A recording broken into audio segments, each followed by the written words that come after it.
There we go, and I'll... So just wait for me to sit down so I can stop this.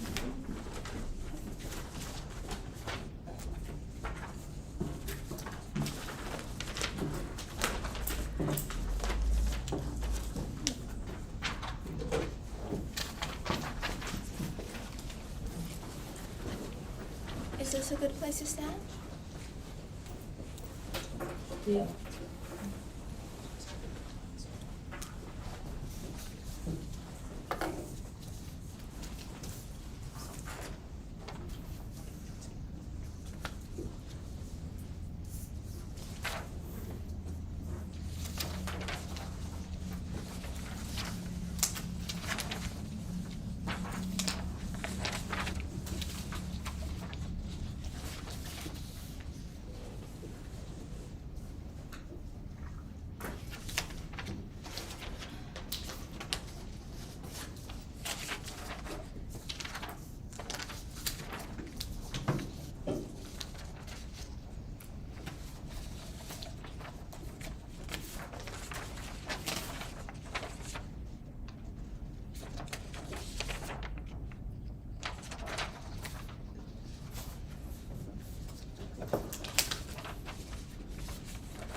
I'll begin my speech in 3, 2, 1.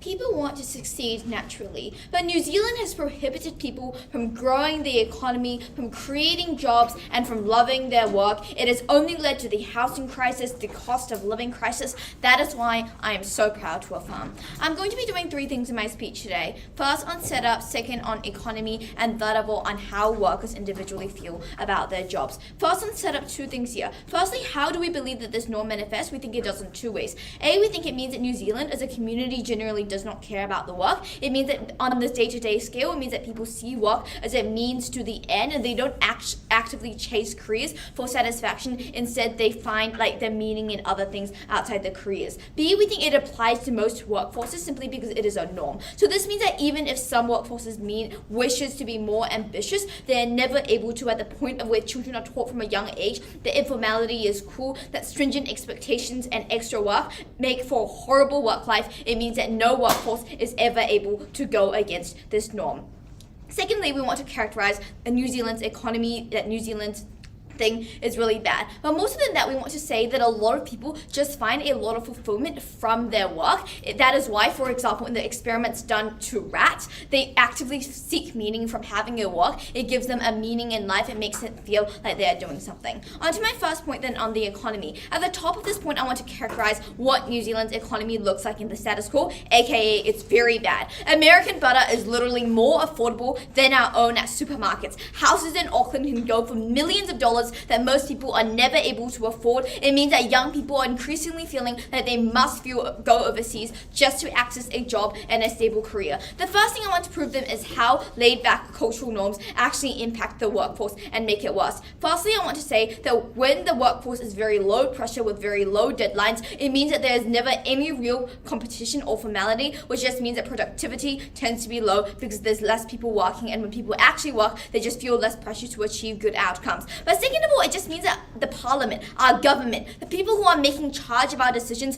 go to work on Wednesday, which go back to work on Monday. It means that they only work 2 to 3 days a week and collecting opinions. It means that they don't give us the most informed, best well-read policies. It means that we are not doing the most that we can do insofar as the government is concerned. But 3, it means that old people are retiring too early. I know that this is especially harmful because old people are the smartest. They're the most experienced. They are the people who have already spent the most time in the career force. When you lose them to retirement, that actually constitutes a fundamental harm for the economy because you lose these well-trained workers. But fourth of all, it means that people have less financial awareness, right? It means that people are less prepared prepared when shocks come, because they, like, for example, COVID or like the wage spike, because like because the government is already used to like them doing less amounts of work. It means that they're just overall more sensitive. The impacts of this are twofold. First of all, on a personal scale, you have less income. It means that you have less financial insecurity. It means that you always feel like more insecure and more nervous about work on a tangible level. But second of all, it means that society is worse. This is because first of all, GDP stagnates. When there's no new jobs, when people are like locked into structural unemployment because like no new careers are being created, it just means that people are left like really badly off. But second of all, it means that there's less investment, and because there's less productivity in New Zealand. Foreign actors are less likely to come into New Zealand when they know that New Zealand has a reputation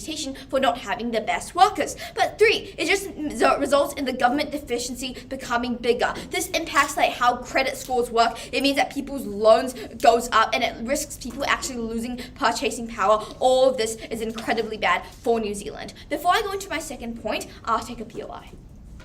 Do you value the well-being of yourself and the well-being of your peers? I'm going to explain on my second point on why workers feel and why we actually benefit the well-being of yourself as well as your fellow workers in your community. At the top of this point about how workers feel, I just want to frame that insofar as New Zealand is concerned, other norms still exist regardless of whether this norm exists. So this looks like how people still care about your families, they still care about like having a relaxing like day-to-day life and just having good mental health. But also I want to know that this norm is just likely to exist alongside other norms. So McDonald's workers are probably still going to operate under a quota because the company has profit incentives. It means that most companies still expect some kind of quotas, even if that is like a lot lower and that is like a lot worse under our side of the house, because they still need to do things like report to executives.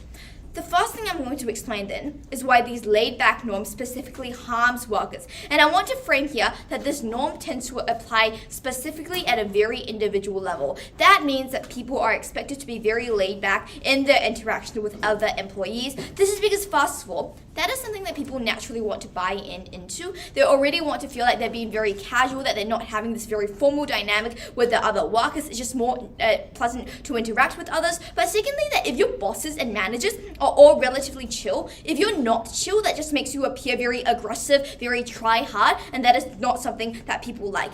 What this means is that when your coworker is talking to you, there is no way for you to tell them that, oh, I have work to do, I cannot talk to you right now, without appearing very stuck up. It just means it makes work include a lot of social interaction that you are never able to avoid even when you really want to work. The reason that this is bad is that it creates a system of mediocrity. It means that you are rewarded for your ability to socialize and to make connections with like the higher ups instead of your ability to actually work. This happens because there's never any formal structure, and it means that you are able to because this lower degree of formality means that raises are going to able to go ahead just because you like the other person. And I want to frame that this is so bad and so impactful because A, it is so hard to challenge. When you never have this degree of formality in place, when most people are not ambitious, it just means that it's quite hard to challenge. Why did this person get the raise and I didn't? Without appearing like very bad. But B, we think it means that people from certain backgrounds are going to be excluded because it means that this high working person never gets this promotion because they are Asian and the stereotypes surrounding them expect them to work hard in the first place. It means that these people maybe they are naturally excluded from social interactions, so while their co-workers are talking to each other and relaxing, these people, because they aren't part of that community, are still expected to work and they're never rewarded for that. But secondly, I want to frame that people who want to be ambitious are mistreated and underappreciated because we do not award hard work and we do not award ambition. That means that these hardworking people feel discouraged when they feel like other people are taking advantage of their work, when their entire group are all rewarded equally even though they did all of the work while their other co-workers were chatting. This is so harmful because first of all, you are encouraging co-workers to put in the least amount of effort possible. If I know that I can get the same amount of money as my co-workers and I can just chat all day, it means that I am less influenced to put in their work, which again ties back to our points about productivity and about economy. But second of all, it's just structurally unfair, right? Because it means that people are likely going to have grievances with their co-workers that is never addressed. It means that a lot of people in their jobs are never going to be satisfied, are never going to be happy. But the third and a very important harm of this for workers on the ground is that people are less motivated to seek out jobs that they enjoy. This is because, as I I framed at the very beginning, people are more likely to see these jobs as a means to an end instead of a meaningful way of actually like gaining meaning or like gaining fulfillment in their lives. But while you may think that a good workforce, like this atmosphere of workforce is very good, I think you should still acknowledge that work plays such an important role in giving you fulfillment. It is what you bring to the society, it is what you bring to the others, it is your role in the world, it is what you spend the majority of your like adult life doing. I am so proud to affirm. I thank that speaker very much for their speech. I'm glad that the first speaker will be engaging to their case.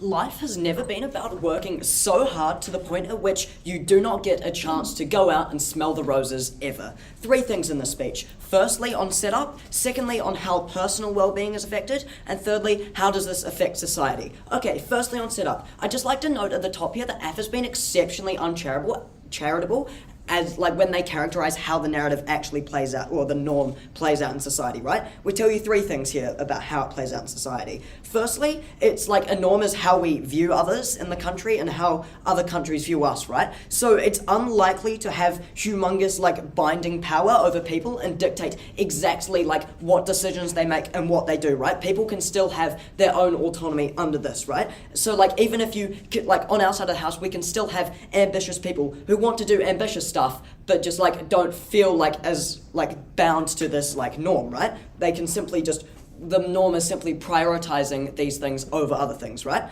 Not like directly substituting, right? And secondly, being laid back in its nature doesn't like shun non-conformists, right? It looks like being able to like take a step back and letting people do what you want because you're more laid back, you're more likely to like understand what people are doing, right? And thirdly, a massive push from AF is that like laid back means that you're unlikely to actually want to work, right? However, we tell you this is not true. If you're laid back, you are still likely to do work, right? We simply put like emphasis on balancing work and life. When you're at work, you're still going to work hard. You're still going to be emphasized to work hard when you're at work. It's just the main difference here with this like societal norm is that outside of work, you're encouraged not to keep working. You're encouraged to do something different. Okay, what's the impact here? Well, like we tell you that people are still likely to actually work at the times appropriate under our side of the house. And that like, yeah, they're still going to have to work if they need to, right? What's the comparative look like? Well, we tell you that the comparative looks like a very, very tight ship, right? It's likely to be very, very competitive and very judgmental. Because when people are like uptight, they often end up like competing with each other, right? And seeing who fulfills this like uptight norm the best. And therefore all of these kind of stressful stereotypes are going to be substantially perpetuated, right? And if people don't fit in, they're going to be seen as not good enough and completely shunned out, which like completely like contradicts all of AF's material about the well-being, as the comparative is likely to look like this massively like fulfilled scenario. Yeah, I'll take the POI now. We tell you that when this norm exists, people are expected to lay back and take part in things like conversations with their co-workers. How does this not affect productivity? I think when people are encouraged to like be laid back, when they've got a burden of a whole lot of work over their head, it's not going to tell them, oh, actually, I'm just not going to do this work. They're still going to do their work, but in the times where they don't have to be doing work, they're likely to go around things and like, you know, converse and things like that.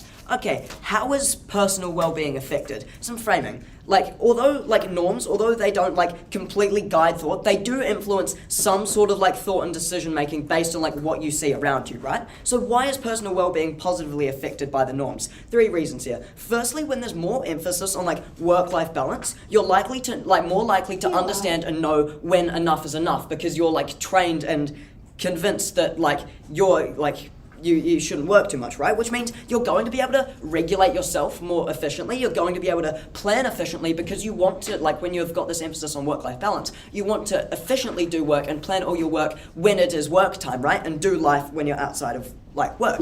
And therefore when you're like more focused on this, you don't get like you don't get absolutely swamped with work less often. You're less likely to make decisions to like do work even though it might not even be productive, and you feel less pressure to do lots of work, right? Which ends up in you being less stressed. The comparative here is that you're likely to use like hours of work as a metric of success, right? Which means you're going to feel pressured in the competitive environment to do more hours, and you're going to get more stressed and more burnt out because you're going to do hours and make irrational decisions that are going to harm your well-being, right? Okay, secondly, informality like makes social contexts easier, right? Less decisions about what to say, what to wear. Obviously that's just going like, as social interactions are something that happen to you very, very many times a day, you're likely to be less stressed going into this massive, massive part of your life, right? Okay, thirdly, you're not going to feel pressured or judged. At setup, we explained why the judgmental stuff is much more likely on in AF's world here, right? And therefore, like on our side of the house, people are less likely to be judged for like not doing, not like working like 20 hours a day and stuff like that, which means there's going to be like lots of impact on their own life, right? Because when you're getting judged, this like compounds on you, and you're going to be more likely to make these irrational decisions and harm your well-being when people are telling you that you're terrible and all of this, right? Okay, what are the outcomes of this? Firstly, quite intuitively, like people are going to be less stressed, and when you're stressed, you're characteristically going to make very, very poor decisions, and as a person, you're likely to make more beneficial decisions that both help your productivity and both help just like generally boost your well-being, right? And people become like more autonomous because they're not being judged, they're not bending to the will of other people. They're likely to make their own decisions and get on with their own life and be able to do things like that. So some weighing here. Why is it so important? Well, we tell you that well-being is upstream of productivity in this debate, right? People aren't going to be willing to work when they are burnt out, when they are stressed. They're not going to do any of that, right?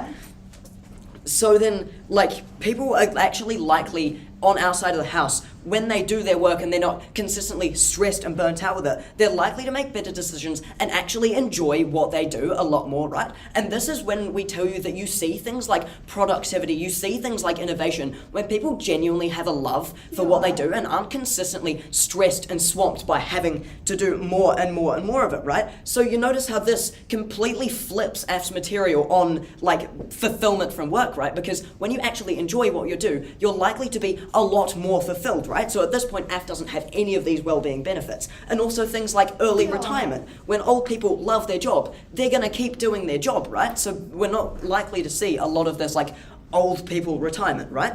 Okay, secondly, how does it affect society more broadly in New Zealand? Two pieces of framing. Firstly, like the way societal norms function, like influences how industries and all of that work, right? Because it influences all the people within them. And because of like the demands of the people and all the people like working in the industries, the norm is the way that most people act most of the time, right? But there will be exceptions to this. The norm's nature is not harmful towards these expectations. You're going to have these harder workers who still work hard and provide some level of like productivity that you've already got like in the company, that you've already got from people actually loving their job and be willing to contribute, right? So like the mix here, three things. Firstly, because people are working all over the country, like look after work, life balance and like they're not consistently in a state of burnout, right? And when you've got a functioning group of a lot of like workers, they're likely to actually be more likely to work together. They're going to be more likely to do teamwork. They're going to be more likely to actually innovate and make things happen in our country, right?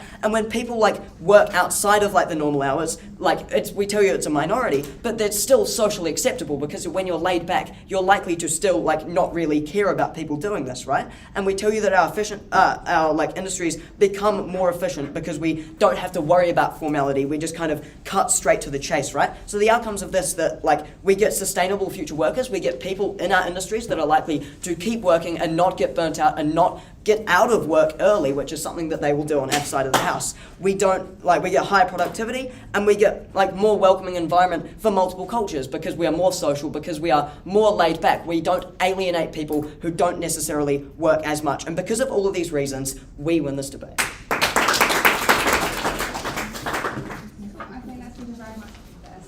Invite up the second speaker of the debate to introduce their case.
negating tries to diminish the impact of a lot of the harms that we bring to you by telling you that these norms are not binding. If you believe this is true, then you ought to believe that what they have done is just mitigated a whole bunch of what they have tried to claim. Because they try to tell you that these people are going to become extreme bots who are obsessed with work, but if you believe their framing that these narratives are not binding, then you ought to believe that people still care about their well-being and that the narratives are equally non-binding on their side of the house. Look, a few things to do on my speech then. First, on some responses, some whipping of Bella's material, and then second, on my split, which is going to talk about young people in New Zealand and how we exclusively are able to help them.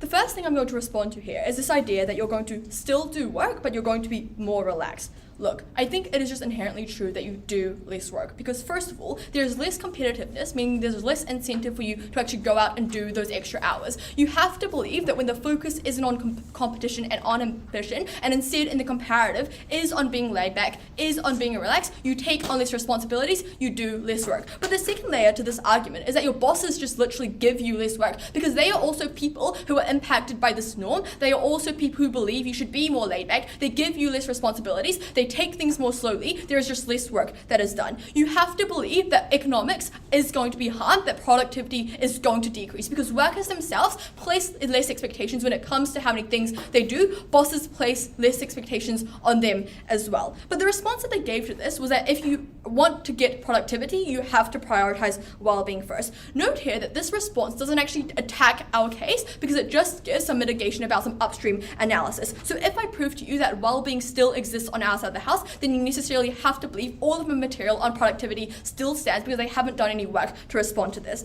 How then does well-being still exist on our side of the house?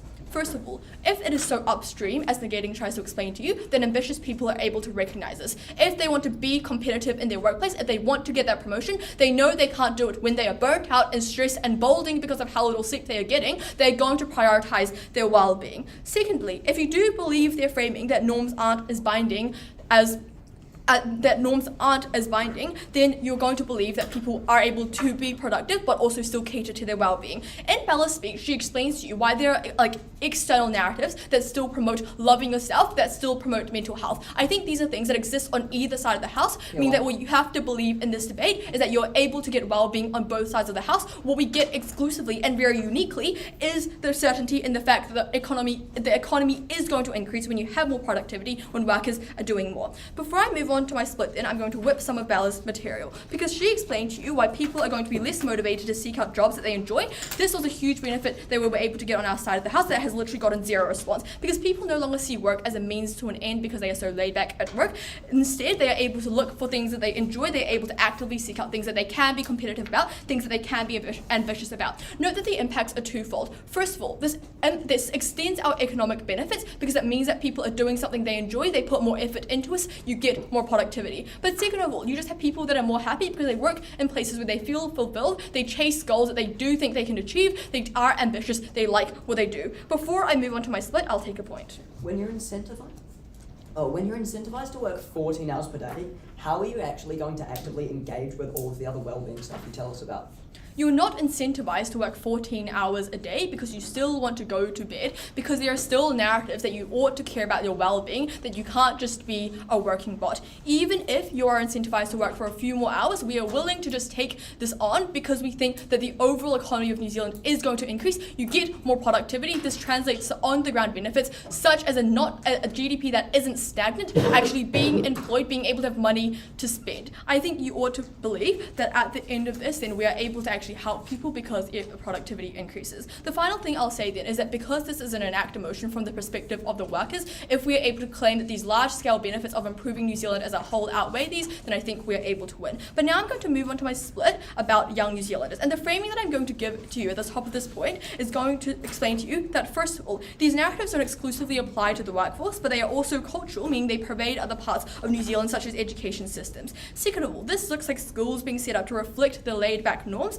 that which higher-ups and adults have experienced. What this does is it reframes the debate so that it's not just about the workplace, but also about other sectors such as education. So what are the harms to young people then? First of all, the overarching narratives mean that schools place immense emphasis on diminishing competition and also pressure. Note we are willing to bite the bullet here, that perhaps schools become more competitive in our comparative for a few reasons.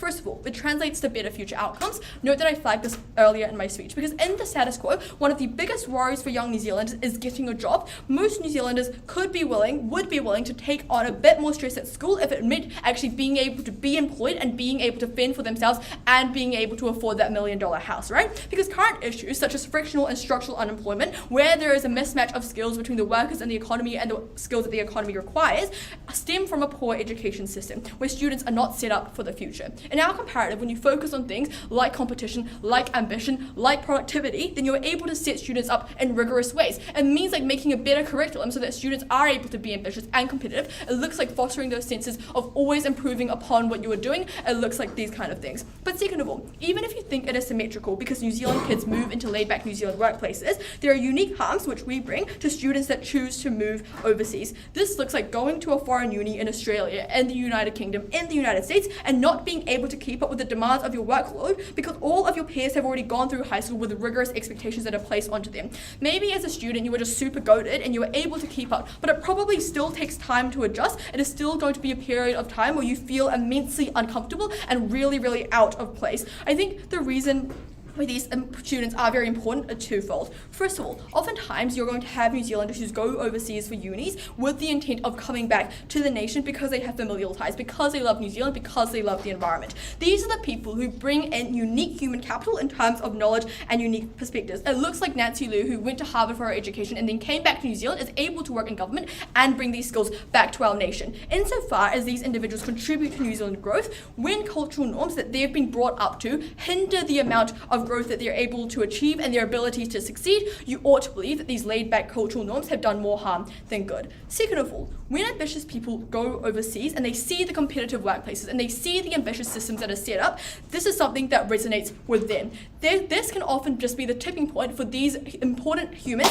not returning to New Zealand. This contributes to things like brain drain. It means New Zealand loses a lot of the resources they spent time on and spent money on to cultivate these young New Zealanders. It looks like losing valuable human resources. The implication of this is that you just further harm New Zealand's economic growth and its ability to succeed on the global scale. Because you lose people who would have otherwise innovated in your nation, Josh is going to impact these harms as well. What I've explained so far is the better outcomes for New Zealanders in terms of the students, but also second of all, the overseas students who are also able to help. But third of all, just a very tangible on-the-ground harms for students in schools. Note that their teachers are probably also going to be laid back because they are subject to the same cultural norms. This looks like ambitious kids who want extension work and the teachers telling them to just slow down and wait for other people to catch up. It also looks like students who are ambitious but get pushed away by their peers and being judged for being competitive. It manifests like things like tall poppy syndrome, where New Zealand kids don't feel comfortable being ambitious, being competitive, and trying to seek out their goals, trying to pursue what is best for them because everyone thinks they are being very weird. Finally, then, I think what I've explained to you in my speech is why we are able to benefit young New Zealanders. This is a unique benefit we are able to claim because you help those who move overseas, you are able to further New Zealand's growth, and there are also tangible on-the-ground benefits for students who now aren't ostracized for wanting to pursue what they believe in. For these reasons, proud to affirm. Scott, thank that speaker very much for their speech. I invite up the second speaker of the engaging team to continue their team's case.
panel, I want you to consider what a world without a priority on work-life balance would look like. It would look like throwing everything out of the window to try and achieve the best work possible, to try and beat your peers out of a job, to try and do everything you can in your power to do as best as you can and leave everything behind, leave your family, leave your friends, leave your hobby, leave your health, and everything behind to succeed. I think this is the world that looks like I think this is the world that we see on affirmative. I think the world, without having that priority, without having a laid-back culture in New Zealand, means that we lose a lot of the ability on what helps New Zealanders succeed. Okay, 3 things to do in my speech. Firstly, on framing. Secondly, on worker well-being. And lastly, on the societal outcomes. So framing. How does this norm look like in society? And I think it is clear to say that a laid-back culture does not mean laziness. It just means more of a priority of you being able to balance your work and your life, because work does not mean anything. It means more of a priority on the needs of your mental and physical health,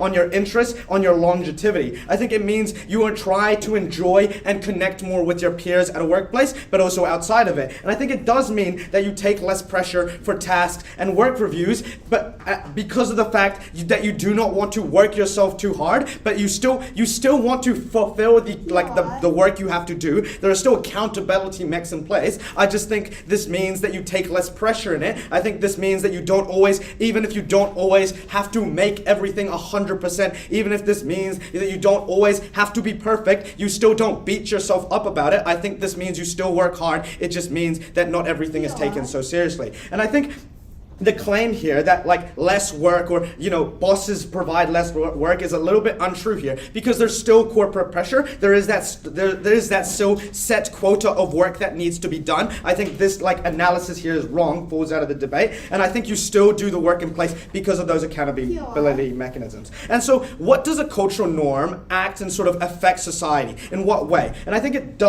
is a general norm in the same way that you don't always have to be laid back. What we usually do is not always how we act. If you do really care about a goal, you will still strive to succeed it. We still see people, ambitious people succeed. We still see hard workers, and we're more likely to see ambitious and hard workers more likely to succeed because they're in an environment where not everyone else is trying to outcompete them and push them down. Where not everyone else cares about the same goal of maybe if it means having to take work super seriously. I think laid back conversations with co-workers are necessary, because although the work's incentive still exists, as Alex proved to you, I think we can flip this further and prove to you that teamwork and having attachment to your co-workers is more beneficial, because you are more likely to care about your job then. You are more likely to care about your co-workers and not let the team down. So there you do work harder. You are more likely to take things seriously. I think these points, these ideas, the aspects of this culture do work in the favor of making sure that we aren't lazy. You're still fulfilling the criteria. You're still working hard.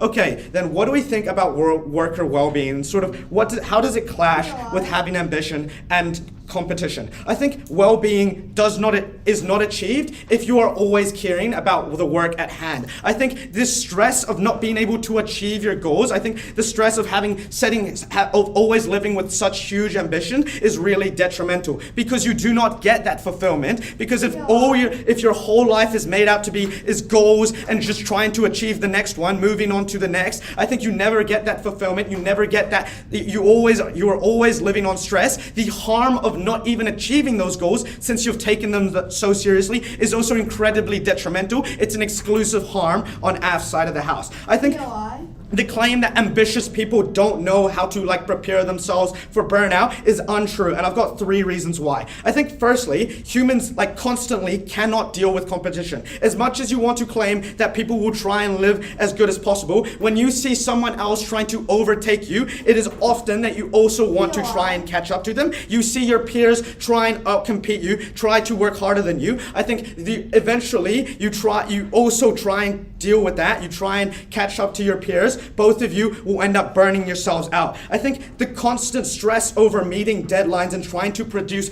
perfect work all the time is just unsustainable. I think it is very hard to try and think about your physical and mental health if you are caring so much about the work that you produce. I think without having a priority or focus on the work-life balance that you do get in a laid-back sort of atmosphere, and cannot teach you how to properly manage and maintain yourself. I think the proper care of yourself, the time that you give yourself to deregulate, to maybe have a yarn with your coworkers, is really necessary to avoid that burnout. I think, what do we see about this then? I think sort of some new outcomes and analysis I can give you as substantive is that burnout leads to a society where people who fight to work as hard as they can and try to get as far as they can without consideration for future failure means that the scale and the benefits that can be accrued over the short term are ultimately outweighed by the long-term harms of having this mindset. I think on the low scale, maybe this might look like people not being able to just stay at their job or overworking and having enhanced stress. But I think on a larger scale, on a more likely scale,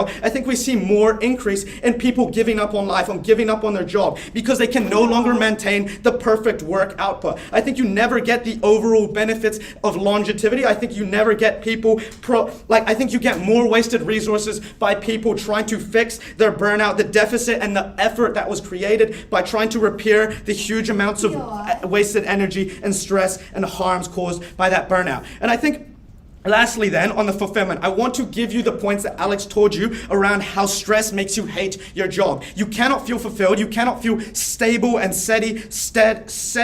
insecure at a job if you hate it so much, if you feel like you don't want to be there anymore. The same point that we flipped around old agers staying in the job because they have the massive, because they've loved their job so much, because they've managed to handle that and have long lives is really important. I think this is really key for the debate. Lastly then, on societal outcomes. Sure.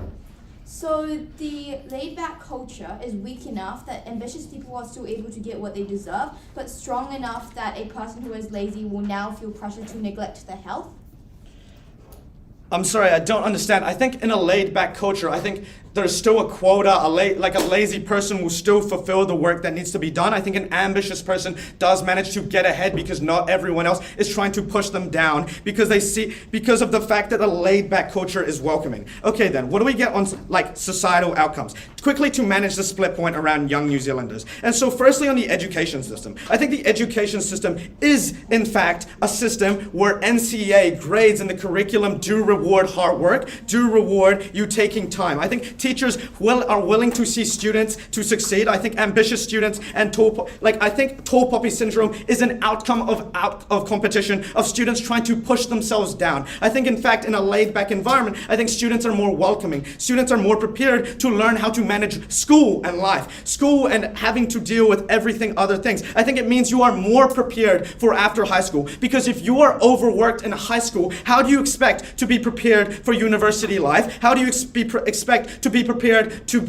live overseas if you have already been burnt out high school? I think we are ruining young New Zealanders' lives by telling them that everything about life is work and work and work. Thank you very much.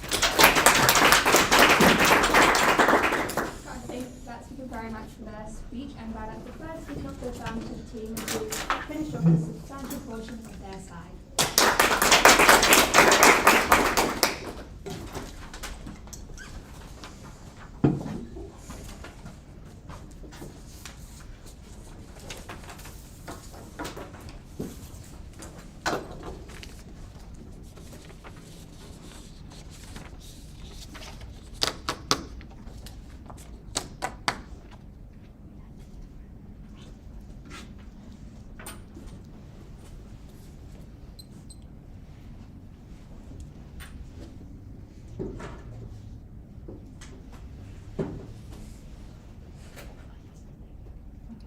My friend works at a firm, and every single time he feels like he's being disadvantaged at the firm.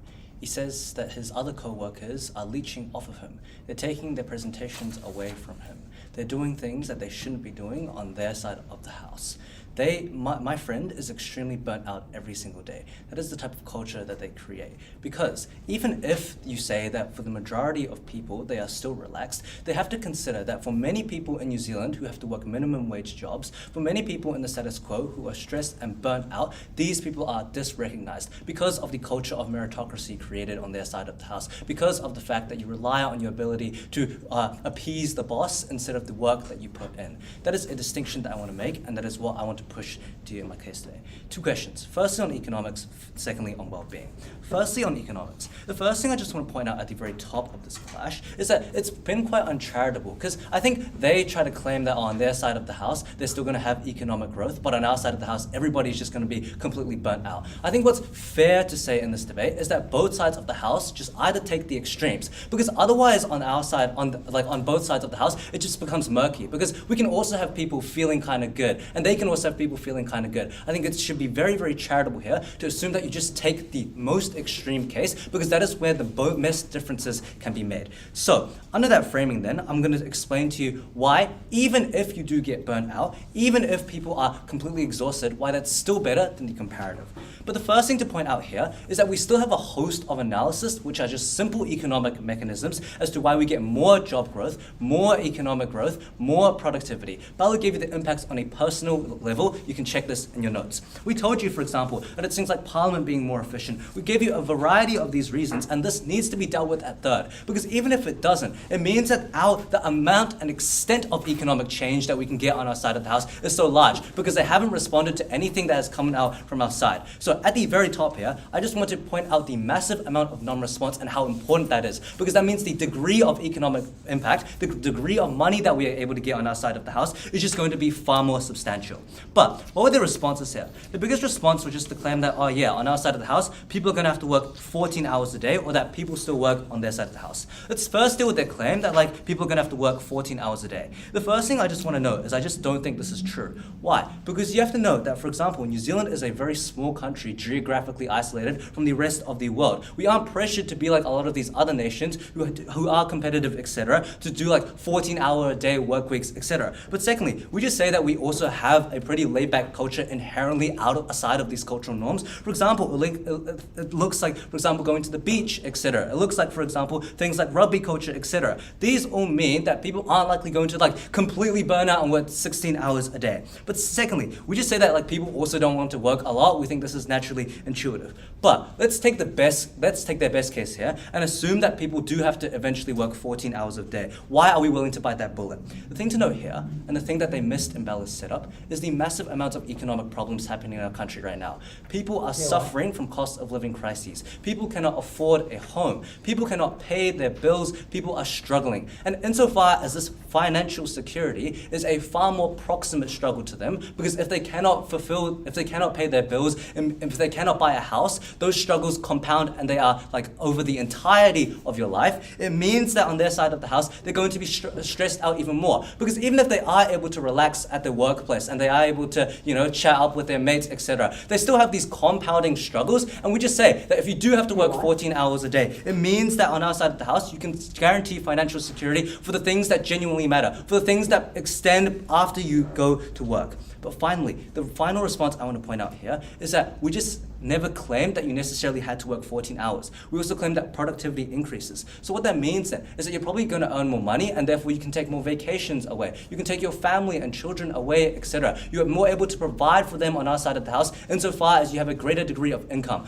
We'd say these measures, in terms of providing for your family, in terms of going on breaks, in terms of financial security, outweigh any potential harms that they might bring to you in terms of feeling bad at work, because you probably care more about this insofar as you have to work on both sides of the house. Secondly then, they said that on their side of the house, people will still work. But the thing we noted here is that that is true. But note my intro and Sarissa's material and Bella's material in terms of meritocracy. We explained to you why it's a culture where people are trying to appease. And I just explained to you the harms of that. It's to the low income people who work on minimum wage every single day. They feel extremely angry because they see that people in these banks, people outside, just do not have to do any work on their side of the house and they can be happy. So if they wanted to claim burnout, we'd say burnout happens on their side of the house more for people who are low income, for people who are discriminated against, and for people who have to work overpaid hours on their side of the house. But secondly, the thing to note here is that people work, but they don't don't work necessarily in the best jobs. Because note that this motion is retrospective, which means you have to consider how New Zealand would change from the beginning of time. We tell you that on our side of the house, and this is where I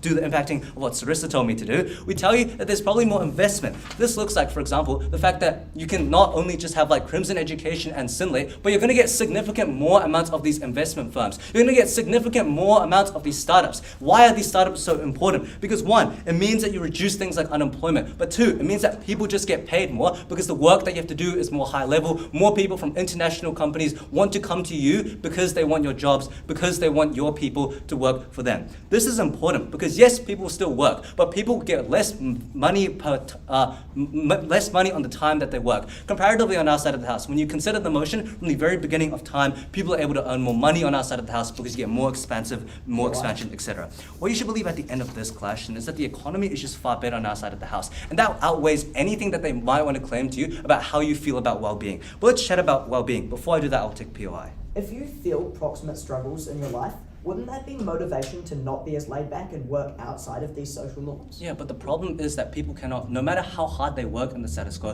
they're still unable to pay off those bills. We gave you structural reasons as to why the economy and why you get more potential investment. That's when you're able to stop working after 14 hours. Okay, let's chat about well-being. The first thing to note here is I want to respond to their response about Sarissa's split, because his idea is that like competition creates this toxic culture. But we tell you that it's because people hate competition on our side of the house that you get pushed down. It's because people do not want to see people do well, that is when they push people down. We'd say in the comparative, when you foster a culture of more competition, yes, people might be mad at each other, but everyone is trying to improve. No one on their side of the house is trying to push people down, everyone's trying to get better.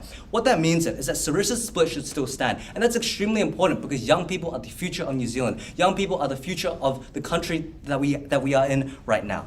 But the biggest claim that we get from them in terms of well-being is that you're just going to be completely burnt out. But no, that this, I already covered this in the economics point. It means that you can take more vacations. It means that productivity increases so you get more money. You can provide for your family, etc. But the important response to note here is that you probably hate your job more in the comparative, because we gave you analysis from Bella as to why you're likely going to like your job more. When you are more ambitious, when you have more ambition, it means that on our side of the house, you're probably going to enjoy your work more. You're going to go to work feeling like you can do something.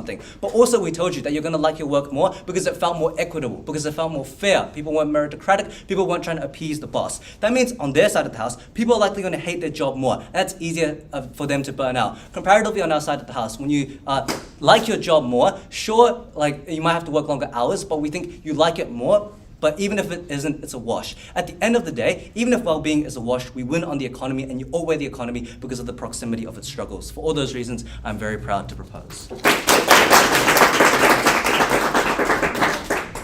the speaker very much for their speech, and by that, the third speaker of the debating team to end up the substantive portion of this debate.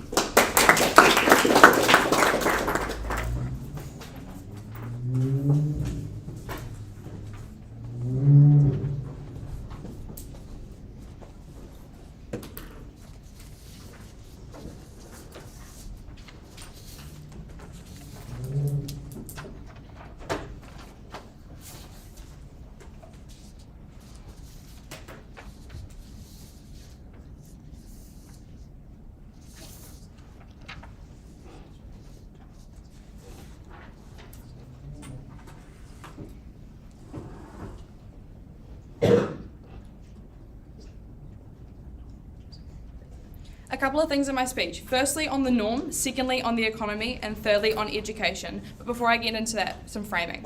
Firstly, how does the norm function in society? We tell you that firstly, this is how we view others within our country and also how other countries view us, but I think mainly within our country, this means interpersonal things. This is how we view each other, this is how we expect each other the majority of the time to act. Secondly, we tell you that the norm is not all-encompassing of who we are. We can still work hard. I think this fits into what we talk about what actually happens when you're at work, and note this responds to the binding material. We tell you that the norm isn't how you act 100% of the time. There can be exceptions to this even within the same person. And we tell you that thirdly, the norm itself and its nature does not shun individuals who are unable to conform, because we are informal and laid back about such matters, making us generally accepting of people who cannot conform to the norm 100% of the time. Secondly, what is the comparative? We tell you that this is an opposing norm of running a tight ship where you prioritise formality, competitiveness and ambition. We tell you that people work until they drop. They're constantly worried that they don't appear to be working hard enough, especially compared to their peers, if it becomes an intensely competitive environment. We tell you that people with non-ambitious dreams aren't valued, or if they don't look as ambitious as their peers. And we tell you that fifthly, over-competitiveness cuts out collaboration. We're no longer able to help each other grow as a society. So some impacting here. When we tell you that the norm is not a concrete representation of how every single person in New Zealand functions 100% of the time, it means that 1, we can still be accepting of exceptions to this norm, and 2, we can claim any benefits of having a small amount of very ambitious or formal individuals. I think on our side of the house exclusively, they're able to cut out most of these benefits because they end up getting too competitive and they can't reap the benefits of just having a small number of really talented or competitive people. Right, firstly on the norm, who it harms. F tells you firstly that lots of people find fulfillment from work. We tell you that you can still have work fulfillment on our side of the house. In fact, I think you're more fulfilled because you understand that your job is part of your life and therefore doesn't need to take over. Yes, people choose careers that they enjoy, but to an extent it is a means to an end. And on our side, we understand that the majority of people in New Zealand choose a career particularly because they like it, but also because they just need to have money. It's not their whole part of their life. They have other things like hobbies that don't fit into simply their career. Thirdly, on AF, people actually just choose the careers they believe look more illustrious or most ambitious rather than the careers they actually enjoy. For example, careers in things like drama or the arts don't seem as ambitious, particularly in a New Zealand context, and people just choose to be doctors or things like that because it looks more competitive, it looks more ambitious, and it looks more formal. Therefore, we actually get people who aren't chasing the careers they enjoy, and there is less fulfillment from their work. They also tell you that norm breakers appear stuck up and don't fit into New Zealand in this way. Firstly, we tell you that this flips to our side. The nature of the norm means that people are low pressure and informal. As per my framing, they're unlikely to particularly care about norm breakers. And secondly, norm breakers themselves, these people are characteristically not going to care if they're judged, particularly if they value ambition over formal opinion anyway. They're not going to care about the opinions of the people who conform to the norm. If they're so ambitious that they just want to get the most amount of success in their career, they're not going to care if they're tall poppies. And also on their side of the house, they're likely to move away to other countries instead where they feel they'll be more valued. Right, secondly, on the economy, they tell you that productivity is low because there's no pressure, there's less time at work, there's less work assigned by bosses who also conform to this norm, and there's also less incentive. We tell you, firstly, this is not very charitable. We still have expectations to get work done, but it isn't do or die. If you don't do your work, then you're going to get cut out of your career and you don't conform to the norm, we're going to exile you. When you go to work, you get your work done, but you also understand that your work isn't the whole part of your day. You get to go and enjoy other things and do other parts of your life. I think this is really important for our second point, which is on burnout. We tell you that less time at work does not lower productivity. On our side of the house, we exclusively don't get burnout. We work while we're actually at work, and therefore we don't not only do we not get lower productivity, but we get better quality of our work because people aren't tired 100% of the time, and they make less mistakes when they're actually at work. I think you can't say that just because you're spending more time at work means that you're going to get more work done. On our side of the house, we actually get things done to a higher quality. They also told you that old people retire too early and therefore we lose any talent and experience that they possess. I think this additionally flips to our side. On your side, they work ridiculously hard too soon in their lives and they're forced to retire because they mentally or physically can't handle it anymore because the competitiveness and the ambition that you told them that they need to conform to has meant that they've tried to get a career, they've tried to get success so early. This is one of the reasons why doctors often retire too early, or massive sports people retire too early because they have to put so much work into it so early on in their lives and they can't physically or mentally maintain it for the rest of their lives. On our side of the house, we're able to actually maintain this over a long period of time and get both the experience of young people and old people because they're able to both exist in the workplace. Thirdly, on education, but before I do that, I'll take a point of POI. This norm affects everyone, including bosses and managers. If everyone on your side is less ambitious and people want a promotion less, how does that translate into everyone being willing to work harder and work more? I think people still want promotions, they still want to work hard. It's just not to the extent where you have to do it so much that you can't prioritize anything else. I think even bosses, I think it's actually healthier on our side of the house because bosses understand how much their workers can physically do. They're able to actually put workloads that can be achieved. I think this is better overall for the system because people aren't falling behind. You get the work done, you get the positive benefits of it, and you feel like you can keep going. I don't see how this actually stands. All right, thirdly on education, note here that this takes out their split point about young people. Firstly, they tell you that the education system is harmed. I think we can flip this again to our side. Children who can't keep up are cut out. The majority of children, especially at primary school, I don't imagine many 7-year-olds are ridiculously competitive. And even when you get to high school, I think the majority of people aren't striving for the top excellent scholarship. People who aren't overly ambitious or competitive get cut out. They feel they aren't valued in this society, and it's harder for them to get secure careers later on in life. Secondly, we tell you that the education system on their side of the house perpetuates the burnout that they get, which we tell you is really incredibly harmful for the economy and productivity. If you have burnout already when you're in high school, how do you expect to maintain a career for the rest of your adult life? And I think it normalizes the burnout on their side of the house, where they feel like they have to be doing the highest capacity of work to feel like they're still keeping up. I think this is incredibly harmful for later on in life, and it's really negatively impacts the young people that AFS tells you to care about. They also tell you that most young people are willing to have competitive school time to get good careers. Firstly, they aren't guaranteed these good careers, especially if there's increased competition, because we tell you there's still the same number of illustrious careers in New Zealand, but all of a sudden everyone's competitive and going for the same things. On your side, they're now likely to go overseas looking for the jobs that they're so ambitious for and feel like they deserve so much because of the time that they put in at school. Note here, this cuts out their job security outcomes, and it also knifes the economic material because they drain the country of these talented, ambitious people, and the economy suffers as well as the education system later on in life because you don't have people coming back to teach people further things. So for what does the debate look like? AF tells you that if they weigh the economy and the education over workers, they're able to win this debate. But when the economy literally relies on workers to function, and so does the education, and we prove that we better prepare young people and we look after them later on in life to work better, we weigh over their material because it's literally logically prior. You have to look after your workers if you want to value the education system and to value the economy. At the end of this debate, we actually look after the people who matter. The norm is able to function, and we don't cut out people who don't conform to the norm. Thank you very much for that speech. As per tradition, we now flip the speaking order, so I'm right up notified to finish off their side of the debate.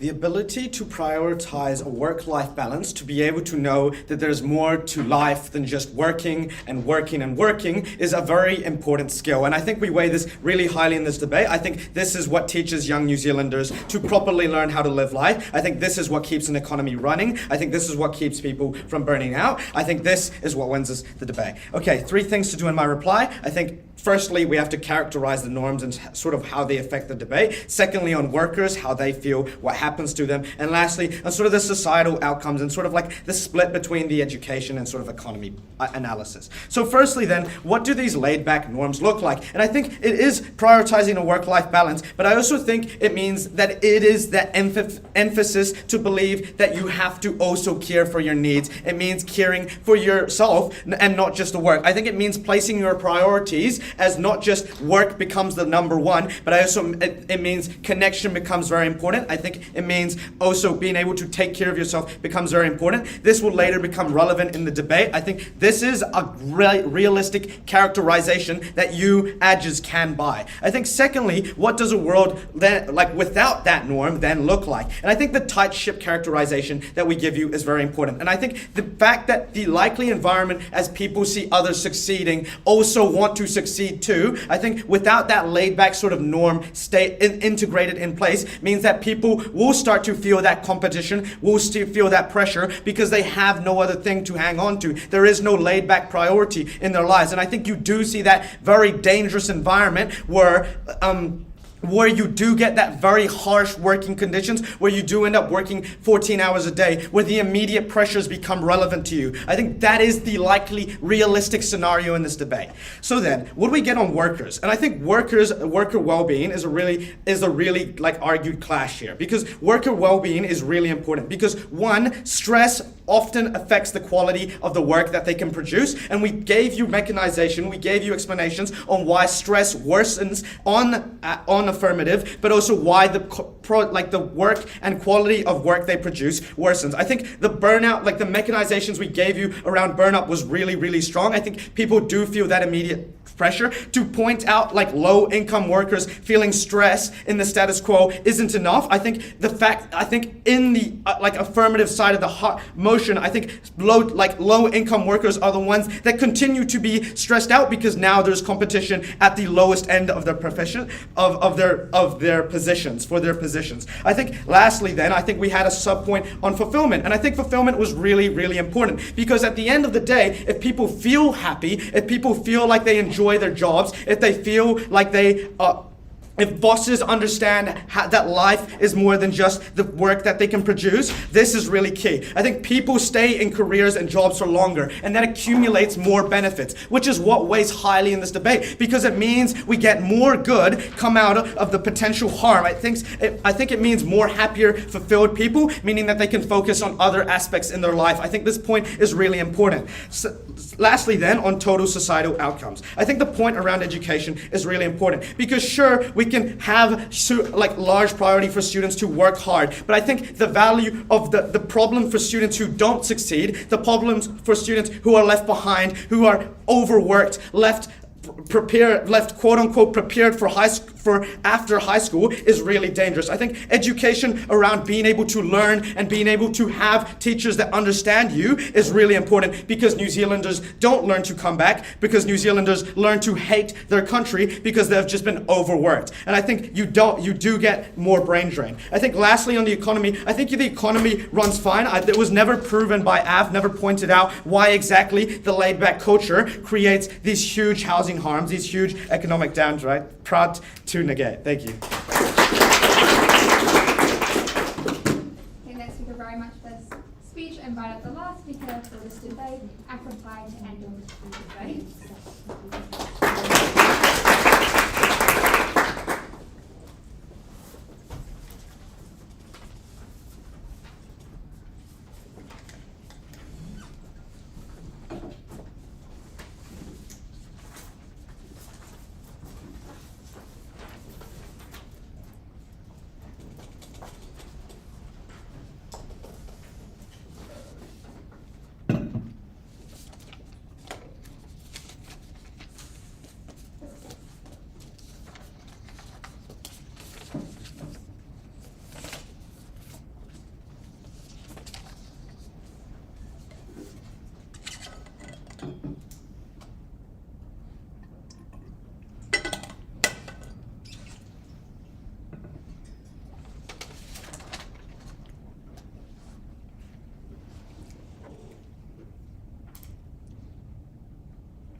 When NEG tries to pivot during the NEG block to tell us that they support norm breakers to work outside these social norms, I think this is the point at which they concede that these norms are harmful. I think this is when they realize that outside is literally just much better, and you ought to believe that these cultural laid-back norms have done way more harm than good.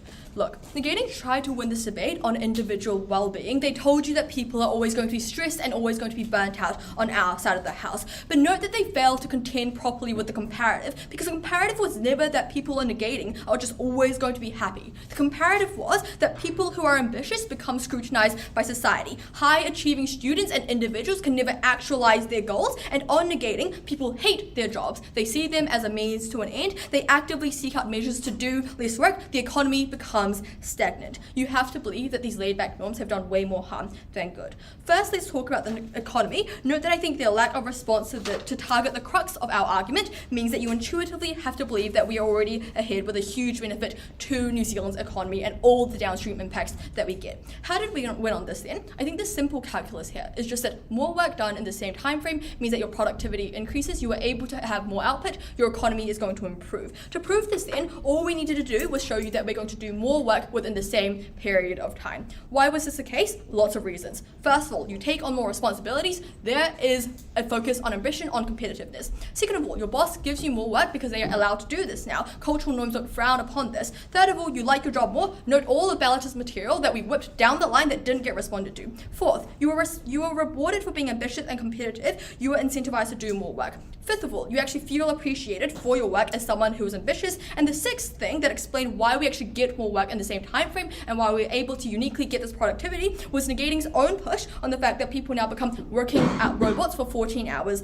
every day. Finally then, on this idea of mental and physical health, look, the framing that we gave you in our case was that there are going to be structural differences when the norms are different. This means that education is going to change. People are going to be mentally and physically prepared to work for longer periods of time. What you ought to believe at the end of this is that productivity is going to increase. We get all the benefits of a stronger economy. But the biggest negating push was on well-being. But look, their case is all contingent on your well-being worsening and on you having burnout, because the response that they defer to attack any of our arguments is that people are going to be burnt out. The first thing that they said on well-being then was that it is upstream to productivity. Insofar as we also get well-being, we're able to take out negating's push. There are external narratives. People always care about their well-being. We gave you analysis down the line about why this is true. They also told us during their neg log that people have to look after their workers. I think this is the same thing on both sides. Employers are always going to care. What this explains is that well-being is largely symmetric, but note here that well-being being better doesn't necessarily link to productivity increasing, because they try to tell you that stress makes quality of your work decrease, but I think when you are ambitious, you also recognize this, you are able to be better. The second push on well-being was that people are going to feel better. We gave you a lot of analysis that directly contended with this idea, because now people are able to feel free to chase their goals. Now people aren't leached off for their work. Note all of Josh's analysis on here.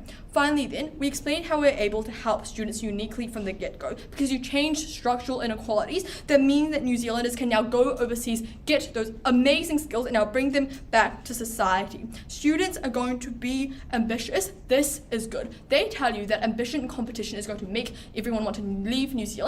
I think what they are trying to say is you want to make everyone laid back to trap them in New Zealand. Obviously, this is not something that we support. We think this harms people on an individual level because you take away their ability to succeed on the world stage, but it also harms your workforce quality. New Zealand's economy is just going to suck even more. It is already in the grave. We do not want this harm to occur. At the end of my reply, what I've explained where we clearly win on the economics of this debate because we are able to improve New Zealand's economy. This means tangible on-the-ground impacts for every single person. We also explained our unique benefits to well-being and young students and young New Zealanders, so proud to affirm. Thank both teams for a very enjoyable debate, and invite you to cross the floor and shake hands, and invite coaches, spectators and the teams to leave the room. And I love the panel when you have this.